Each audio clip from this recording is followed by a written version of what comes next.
Next topic का नाम है electric potential at a point due to an electric dipole. बच्चों, आपको याद होगा इसके पहले हम लोगों ने इलेक्ट्रिक पोटेंशियल का एक डेरिवेशन किया था, तो आप प्लीज़ उस डेरिवेशन के फॉर्मूला को भी एक बार रेफर करो। That was electric potential at a point due to single charge, और उसका फॉर्मूला था V equals to 1/4πε0 into Q upon R, where Q is the charge and R is the distance. अभी इस डेरिवेशन में हमको electric potential find करना है किसी एक पॉइंट का due to electric dipole. And what is electric dipole, ये हमने फर्स्ट चैप्टर में देखा था। Electric dipole consist of two charges which are equal but unlike, separated by small distance. तो चलो इस डेरिवेशन को हम लोग शुरू करते हैं। सबसे पहले इस डायग्राम में हमने एक शॉर्ट इलेक्ट्रिक डाइपोल को ड्रॉ किया है। इस डाइपोल में दो चार्जेस है, एक -q है और दूसरा +q है। This is O, centre of dipole, and इस डाइपोल का जो लेंथ है उसको हमने लिया है 2a। तो 2a is the length of this dipole. अगर डाइपोल का लेंथ 2a होगा तो फिर हर एक चार्ज का डिस्टेंस डाइपोल के सेंटर से कितना होगा, a। तो फिर ये डिस्टेंस a होगा और -q का भी सेंटर से डिस्टेंस कितना होगा, a।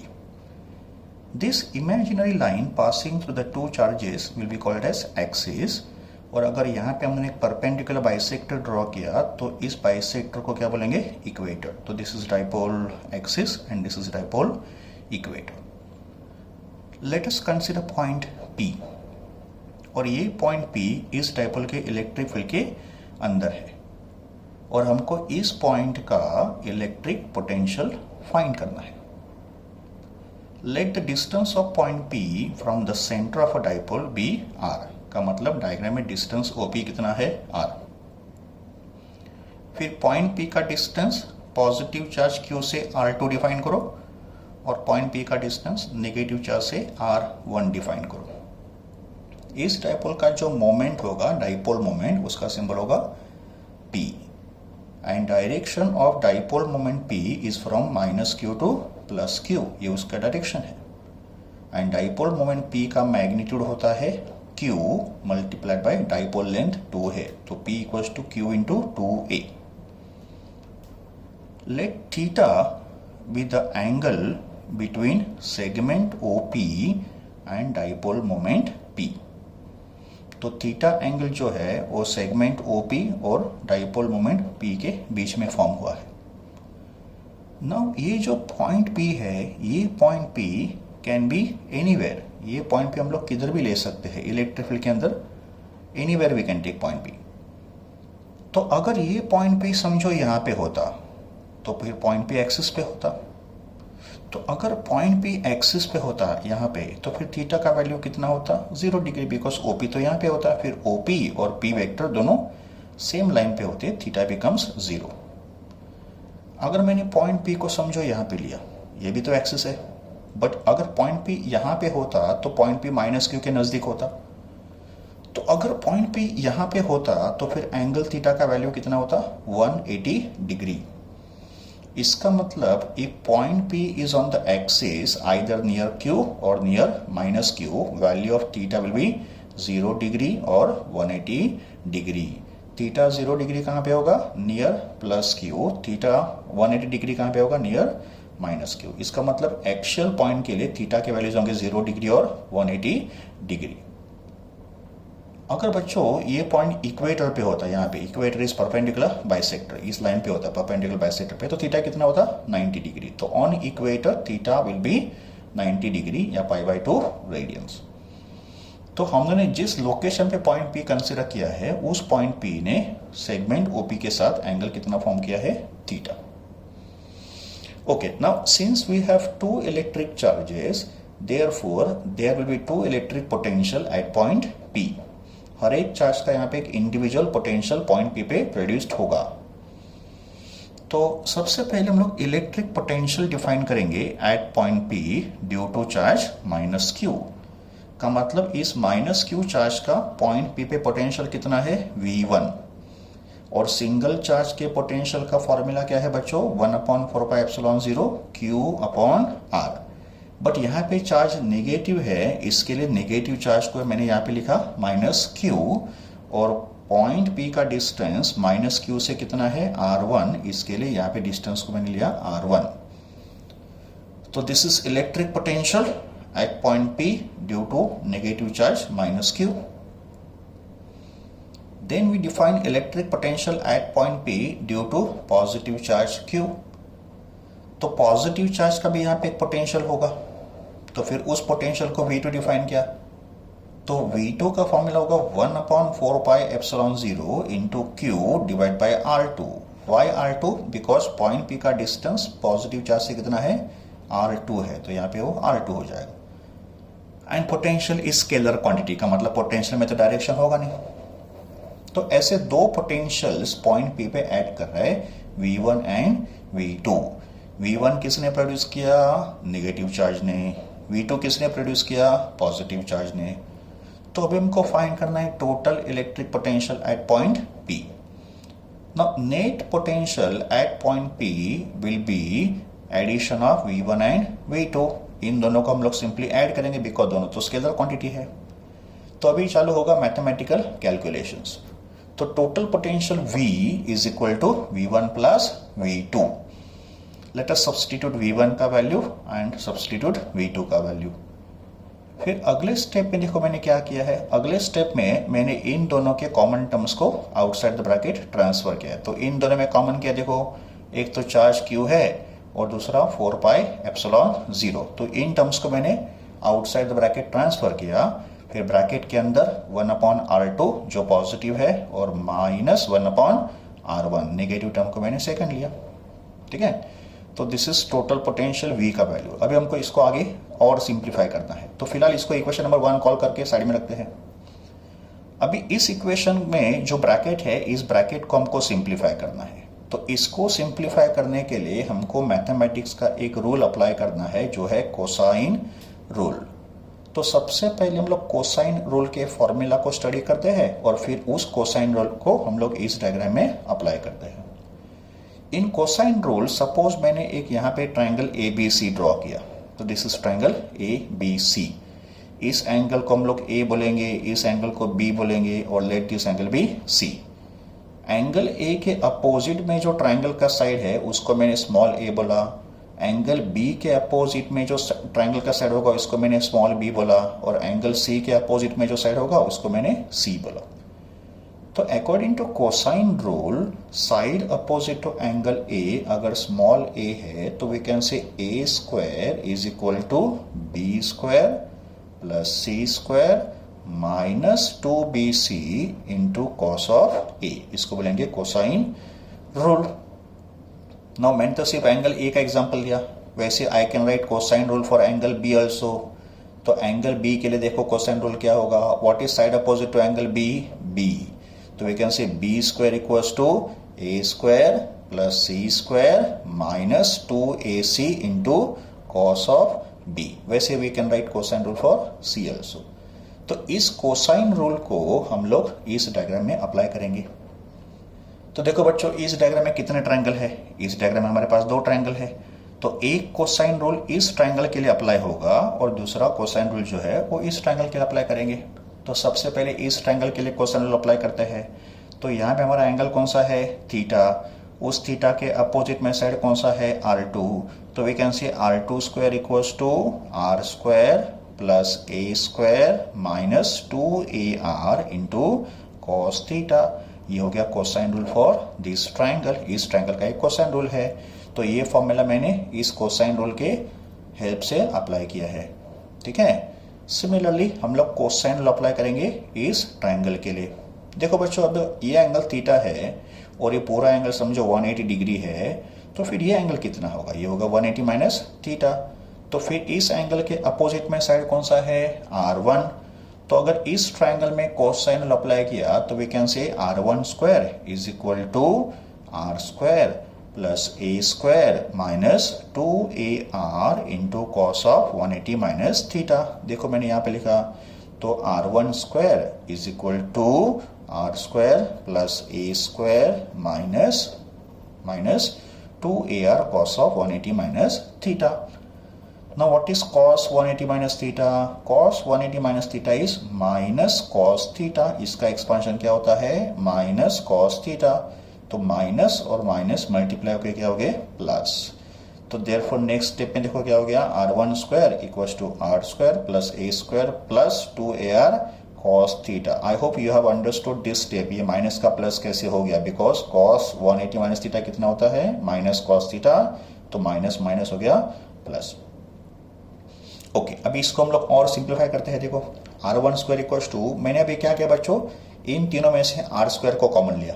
तो टेकिंग R स्क्वायर कॉमन, तो इसमें से अगर मैंने R स्क्वायर कॉमन लिया तो यहां बच गया 1, बट इसमें तो R स्क्वायर नहीं है. तो फिर मुझे अगर R स्क्वायर कॉमन लेना है तो फिर इसको R स्क्वायर से डिवाइड करना है. प्लस यहां से अगर मैंने R स्क्वायर कॉमन लिया है तो फिर मुझे इसको भी R स्क्वायर से डिवाइड करना था. तो मैंने इसको R स्क्वायर से डिवाइड किया तो R ऊपर था तो R अपॉन R स्क्वायर का एक R बच गया. तो this is taking R square common. Okay, now बच्चों हमने ये शॉर्ट डाइपोल एज्यूम करना है. अगर डाइपोल शॉर्ट होगा तो फिर पॉइंट P जो है ना वो डाइपोल से बहुत दूर होगा. If point P is far away then distance R is very large as compare to distance A. तो हियर A, ये जो A है is very much less than R because point P जो है वो बहुत दूर है.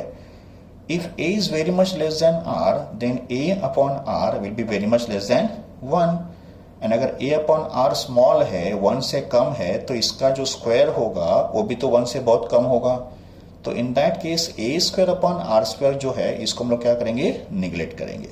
तो इस फॉर्मूला में A square upon R square को निगलेक्ट करो. तो neglecting A square upon R square, what do we get? R1 square is equal to R square into bracket 1 plus 2A cos theta upon R. ये term तो चला गया. ठीक है, अभी taking the square root on both the side. तो taking square root we get R1 equals to R, और ये पूरा ब्रैकेट का रूट होगा, बट रूट का मतलब रेज टू हाफ हो जाएगा. ओके, तो this is taking square root.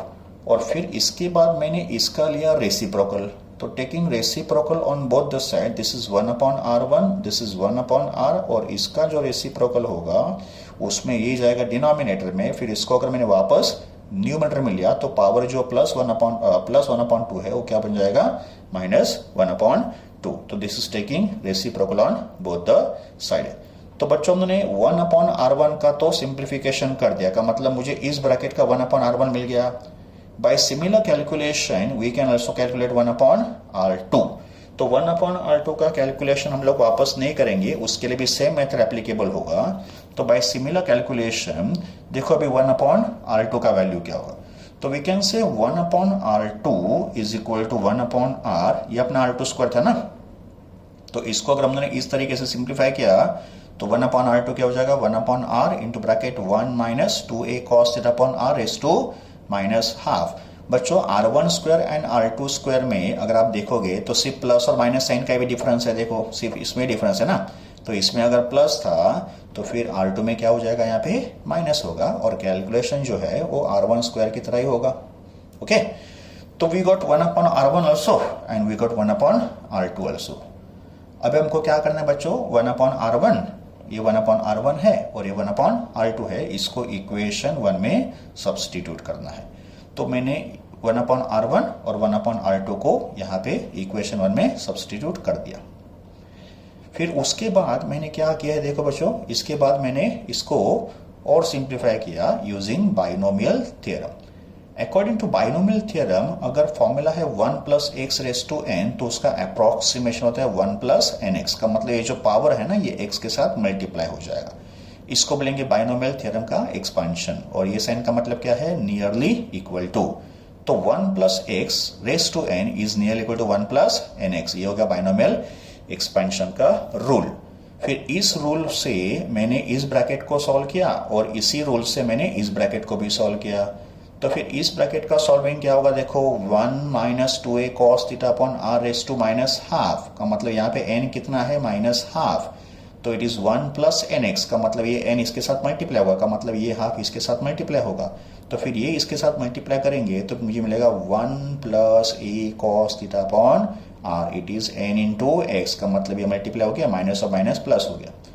Similarly इसका भी मैंने एक्सपांशन किया तो 1 plus 2a cos theta upon r raise to minus half का एक्सपांशन क्या होगा, अगर ये x है तो ये n है, तो ये nx की तरफ मल्टीप्लाई करेंगे, तो फिर इसको मल्टीप्लाई करेंगे तो ये प्लस क्या हो जाएगा माइनस, और यहाँ पे 2 और 2 कैंसिल होगा, तो इस a cos theta upon r। तो ये हो गया इन दो ब्रैकेट का एक्सपांशन यूजिंग बाइनोमियल थ्योरम। तो फिर इन ब्रैकेट को भी मैंने यहाँ पे सब्स्टिट्यूट कर दिया। So now my equation becomes v equals to q upon 4 pi epsilon 0 r। देखो ये r जो है ना, ये भी मैंने दोनों टर्म से आउटसाइड द ब्रैकेट ट्रांसफर किया। फिर इस ब्रैकेट का एक्सपांशन क्या है, 1 plus A cos theta upon R, और इस ब्रैकेट का एक्सपांशन क्या है, 1 minus A cos theta upon R. ठीक है, फिर उसके बाद इसको मैंने सॉल्व किया तो प्लस 1 माइनस 1 चला गया, और ये माइनस और माइनस प्लस होके ऐड हो जाएगा, तो फिर इसका एडिशन क्या होगा, 2a cos theta upon r. Rearranging the terms, we can say 1 upon 4 pi epsilon 0 q multiplied by 2a cos theta upon r square. But what is q multiplied by 2a? q multiplied by 2a is the dipole moment p. ये तो formula है dipole moment का, तो इसको मैंने p से replace कर दिया, तो मेरा फाइनल इक्वेशन क्या हो गया, v equals to 1 upon 4 pi epsilon 0 p cos theta upon r square. This is the formula for electric potential at point P due to an electric dipole. का मतलब अगर हम लोग वापस डायग्राम की तरफ आएंगे तो इस पॉइंट P पे जो पोटेंशियल होगा ये उसका फॉर्मूला है। तो potential at point P due to this dipole is given by V equals to 1 upon 4 pi epsilon 0 P cos theta upon r square. इसको अगर मुझे समझो वेक्टर फॉर्म में लिखना होगा तो मैंने यहाँ पे r से मल्टीप्लाई किया और यहाँ पे r से डिवाइड कर दिया, तो r multiply and r divide, and p r cos theta is vector p dot vector r। This is according to the definition of scalar product. और यहाँ पे समझो मैंने r से डिवाइड किया होता तो यह r स्क्वायर इंटू r कितना होता, r क्यूब होता। नाउ टू स्पेशल केसेस, अगर ये पॉइंट एक्सिस पे होता तो पोटेंशियल कितना होता, और ये पॉइंट अगर इक्वेटर पे होता तो पोटेंशियल कितना होता। तो in case one when the point P lies on the axis of the dipole, अगर पॉइंट P एक्सिस पे होता तो हमको पता है थीटा कितना होता, या तो 0 डिग्री होता या तो फिर 180 डिग्री होता। तो वैल्यू ऑफ थीटा कितना होगा, 0 डिग्री और 180, बट फॉर्मूला में क्या है, cos थीटा है। तो अगर थीटा 0 डिग्री है तो cos थीटा प्लस 1 होगा, because cos 0 is plus 1, and अगर थीटा 180 होगा तो cos थीटा कितना होगा, -1, बिकॉज cos 180 इज -1। इसका मतलब फॉर द एक्चुअल पॉइंट ये जो cos थीटा है इट मे बी प्लस और -1। तो इसको अगर मैंने यहाँ पे सब्स्टिट्यूट किया तो ये प्लस और माइनस साइन बाहर आएगा, तो potential on the axis become plus और minus 1 upon 4 pi epsilon 0 p upon r square, because cos theta कितना है, प्लस और -1 है। तो this is potential on the axis. Case 2 में अगर ये पॉइंट समझो इक्वेटर पे होता, यहाँ पे this line is called equator, perpendicular bisector, तो इन दैट केस थीटा कितना होता बच्चों, 90 डिग्री। अगर थीटा 90 डिग्री है तो cos थीटा कितना होता, 0, बिकॉज cos 90 तो 0 है, एंड अगर cos थीटा 0 होगा तो पोटेंशियल ऑन द इक्वेटर कितना होता, 0। तो this is potential on the equator, this is potential on the axis. तो इलेक्ट्रिक डाइपोल का पोटेंशियल इक्वेटर पे 0 होता है, एक्सिस पे तो इतना होता है, इट में बी पॉजिटिव और नेगेटिव। पॉजिटिव कहां पे होगा, नियर द पॉजिटिव चार्ज, और ये पोटेंशियल नेगेटिव कहां पे होगा, नियर द नेगेटिव चार्ज। तो ये हो गया बच्चों derivation of electric potential due to an electric dipole.